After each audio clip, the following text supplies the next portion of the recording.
Hello, everyone. My name is Hector Bravo, and this is my rebuttal speech against Abraham Maitorena on his speech how he's against animal testing.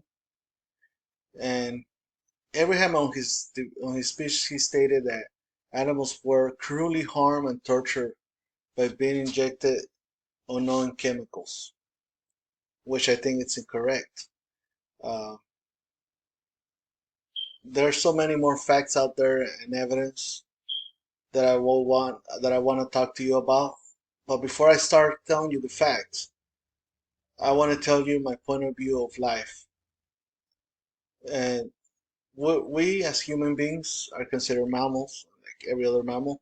We have a life cycle, which is you're born, you grow, you reproduce, and you die. Then that last part, dying, sometimes gets cut short because of diseases, viruses, like the pandemic, etc. And we as humans, we need to do what we need to do in able to survive. We gotta find a way to cure, to take care of each other, and try to live longer. Now, that's where all the medicine, vaccine, and treatments they come in. And to give you an example, other animals or other mammals, I would say, they hunt other species and eat them to survive. Or a most basic example is cats. They chase around mice and they eat them, and nobody's going after cats because they're catching mice, right? So I'm pretty sure you know someone or heard about someone close that has benefited from vaccine or medical treatment that saved their life.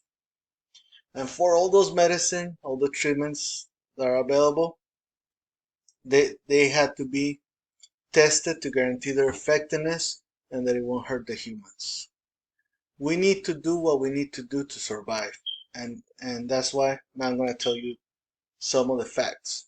To start off, the animal researchers treat animals humanly, both for the animal's sake and for to ensure the reliable test results. They're being treated by veterinarians, husband specialists, animal health technicians to ensure their well-being. Uh, People at Cold Springs Harbor Laboratory, they mentioned that the people that work with research animals, they love those animals, and they can't give them better lives possible than to treat them humanly. And they also said the same thing at Cedar Sinai's Medical Center, where dogs give them daily breaks to play with their caretaker and with their toys. And not only that, but the animal research is hardly regulated with laws that protect the mistreatment of animals. For example, the AWA, Animal Welfare Act, sets a strict standard of care and research for laboratory animals, which the AWA is regulated by the USDA, who, which has the responsibility of enforcing the mandates, and the regulations on animal care are also in place for institutions receiving federal funds. Each facility is required to have a committee made by those and from people from the outside to ensure the right treatment for the animals. And animal testing contributes to life-saving cures and treatment. Virtually everyone alive, we, we have benefited from medical advances made possible through animal research. And for some examples are polio, smallpox, diphtheria, cholera, and measles are no longer threats to the public health in the United States because of all those testings that were done before on animals, and they found the treatment for them. They guarantee this the safeness for humans. Animals are appropriate research subject because they're so similar to us as humans. They have the same cells, We have a lot of things in common.